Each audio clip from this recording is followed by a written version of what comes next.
So you've done your research, you've crunched the numbers, but what if I told you that one overlooked question could cost you thousands, maybe even destroy your investment altogether? Well, what I want to tell you in this video is a compilation of all the things we've seen year after year, closing after closing, that either could go wrong with our new build buyers or that have gone wrong, all because of the questions we didn't ask. Now, chances are, if you're considering a new build, you're looking at something known as general construction specifications, could also be called a feature sheet, and on it will be a detailed list of everything that will go into the new build. All right, we're talking the ingredients to bake the cake, right? But here is your first big question about your house for the builder. Okay, you ready for it? What do you mean by comparable? Now, what I'm talking about here is the right of substitution, and almost every builder is gonna have some clause about this in their contracts. All right, we're talking Perry, D.R. Horton, M.I. Homes, David Weekley, Highland Homes, Taylor Morrison, Pulte, Bloomfield, Impression Homes, William Ryan Homes. Like, I could go on and on.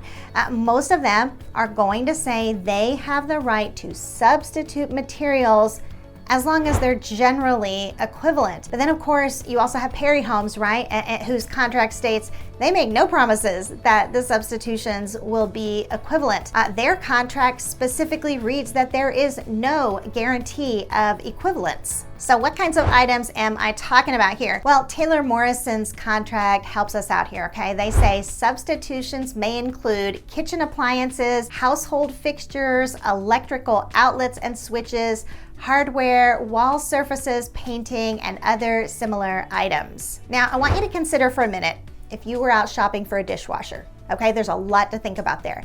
Does it have a stainless steel interior? What about an adjustable upper rack? Does it have a soil sensor? Or how about a third rack? Does it have an indicator light or adjustable tines? How about hidden controls? So these are a lot of examples, but I want you to think about how much leeway you're giving a builder when you allow substitutions. I didn't even mention the biggies here, all right, which are energy efficiency rating and warranty terms. You wouldn't be doing a new build if you didn't have an eye for detail, okay? So this is what I recommend. Carefully review each of the appliances, fixtures, hardware, roof shingles on the general construction specifications and know what you're getting with each one. Again, it might be individual features like what we saw with the dishwasher, right? But also things like the amount of warranty and energy efficiency ratings. Then, once the construction process begins, you want to be an alert observer. You don't want to get in the worker's way, okay? I'm not saying that.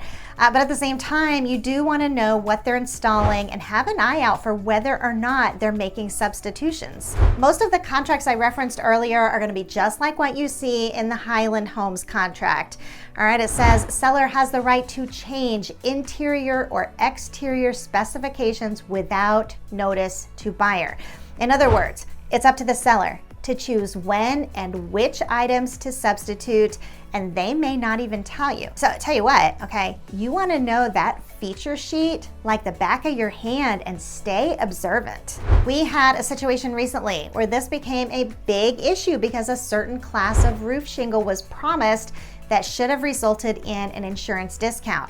The builder elected to substitute. And next thing you know, the home doesn't qualify for the insurance discount anymore. Another one was where one of the incentives was an appliance upgrade, and then they substituted with lower grade appliances. All right, when the appliances being upgraded was an advertised incentive. So figure out from the builder what they consider to be comparable and then be on the alert for it. Now, here's another big question you need to be asking before you ever sign on that dotted line. How will I know you've installed the upgrades I can't see? Now, if the only upgrades you've ever considered are things like, kitchen cabinets and granite type, okay, this is gonna seem a little puzzling to you. But let me tell you, all right, some of the best upgrades you can put in a home are the ones you can't see, all right? We're talking about upgrades like structural sheathing, or how about using 2x6s instead of 2x4s, all right? Because that's gonna create more room for insulation. On the topic of insulation, you could, upgrade the insulation in your walls and ceilings. A very common issue we've run into is when one of our buyers upgrades the carpet pad. Sometimes our buyers will want to have the home pre-plumbed for a future, water filtration system. When it comes to electrical, you have smart home technology, and sometimes buyers will want to put dedicated circuits for certain appliances. Another upgrade we sometimes see is installing dampers into the HVAC system. And this helps in directing airflow when you've got, like, let's just say you have bedrooms that are west facing, and they're going to end up getting hotter. We especially see this when it's the master bedroom and the buyer knows it faces west. Well, all these invisible upgrades become quite problematic when you have a builder like K. Hovnanian, where visits to the home under construction are limited to 2 visits before the pre-occupancy inspection. So there's a lot you're gonna miss when you are limited to 2 visits. Now, a huge question that gets missed and turns into a lot of upset buyers is asking this: which way will everything face? Now, you may be thinking I'm talking about the home's footprint here. In other words, what side the driveway is on. And that actually is a very big deal and something you need an answer on. But how about other things like the fence? Like here in Dallas, most of your new construction communities are going to separate the backyards with wood fences. On one side, you have your more attractive wood panels, and then on the other side, you're going to have posts every few feet. Well, which do you want to face into your yard? I think most buyers would want the smoother paneled side, but that's a question you need to ask up front, and especially when you're deciding on a lot. If you pick a corner lot or a lot that backs up to any public access such as walking trails or streets, guess what? You're going to be looking at those fence posts. They are not going to put the fence posts on the outside visible to the public. Now, plenty of houses will back to other houses in these neighborhoods though. All right, so you've got yourself a viable question here. I would want to know what my fence is going to look like when I'm hanging out in my backyard. We had a buyer once who was very upset that every side had visible posts. And if you're not from the Dallas area, you may not be used to that idea of the wood fence, but just know it's more than likely what you're going to get. So it's a question you need to ask. While we're on this topic of fences, let's talk about lot selection. Now, a really weird thing you'll see in some of these subdivisions, a lot in fact, is that they'll have retaining walls built in one homeowner's backyard and then someone else's fence built on top of that retaining wall. And I know that sounds really weird, but you actually see it a lot. So if you're doing a new build, honestly, I would want to verify from the very beginning if that setup was even going to be there. So your question here is, will this lot have retaining walls? And if it will, you want to figure out, whose responsibility it is to maintain that retaining wall that your fence is sitting on. Or are you going to have someone else's fence sitting on your retaining wall? I just find the whole situation to be a little weird. One neighbor is dependent on the other. Okay, like if a storm damages the fence and it topples into your yard, or the retaining wall crumbles, and now you can't have a fenced backyard until the neighbor rebuilds the retaining wall, which, by the way, they tell you they can't afford. And retaining walls are expensive. So are you going to pay for the neighbor's retaining wall that's in their yard and improves their home's value so that you can have a fence? And don't forget the integrity of your yard. Your investment, is dependent on the structural retaining wall that you don't own. Over in Lake Ridge in Cedar Hill, I once saw a home where the retaining walls had failed during a storm and a part of their yard was just gone. It had collapsed into the section behind it. Now, I personally, I'm not a fan of the whole setup, though I would say this, okay? The larger the retaining wall, the more I would avoid it, right? So like a 2-foot retaining wall is quite a different issue and much easier fixed than an 8-foot retaining wall. Either way, you need to know the answer on that, especially if you're building in an early developing subdivision where it may not be apparent. Kind of on the same note, if the backyard faces a main street, quality subdivision will have a fence that needs to be managed by the HOA in order to maintain the homogeneity of the neighborhood. Your question you need to ask here is, who will maintain the shared fence? Now think for a minute about where you're considering moving to. All right, Dallas is known for its storms and its storm damage. Picture if the fence gets damaged, which is very common here, but you have to wait on the HOA in order to get it fixed. And how long will that take? Like, how long will your backyard be open to a potentially busy street while you wait on the HOA? And of course, you're actually not allowed to fix it yourself because all of the fence panels have to be the same. I hope you're seeing here that there are a lot of questions you need to ask before you ever decide on a lot. And again, all of these issues that I'm talking about here, they're from past experiences. Showing after showing, sale after sale, literally over decades. And you make observations, right? You see the things that could go wrong and the things that did go wrong because we didn't ask the right questions. Before we move away from lot selection, let's talk about green space outside of the subdivision. The question you want to ask here are, what are the plans for the green space? And we're talking about backyard impact again. Okay, having this issue of a shared retaining wall isn't great. Having the back fence of your yard managed by the HOA, right? Less than ideal when repairs are needed, right? Now, a home backing to green space is usually going to be in high demand, right? Usually it's going to be. People love peace and quiet. But this is what you have to remember. Not all green space is the same, and with it can come some huge risk. This is a tricky situation, all right, where getting clear answers isn't always easy. So I want you to think of it this way, all right? No matter which subdivision you choose, it has a defined beginning and end, all right? That makes sense, right? Maybe it backs right up to other subdivisions, but a lot of times you'll be surrounded by like nondescript green space that you need to research. I'm sure that view may be nice for now, but what happens when a developer buys that land to build a Walmart or a daycare center?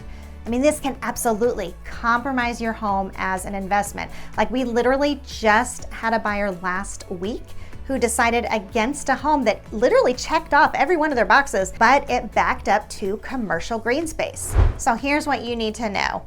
First of all, what is the zoning? Residential, commercial, multifamily? Who owns it?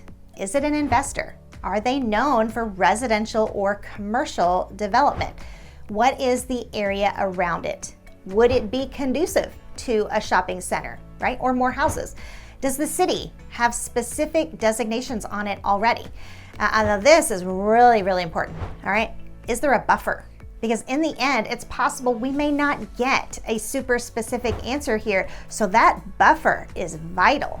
Now, turning the corner, we've talked about the house, we've talked about the lot. Now I want you to think for a minute about the subdivision as a whole, and specifically the phase of the subdivision. Because a lot of times you can get the very best deal on a new build when the subdivision is in its very early phases.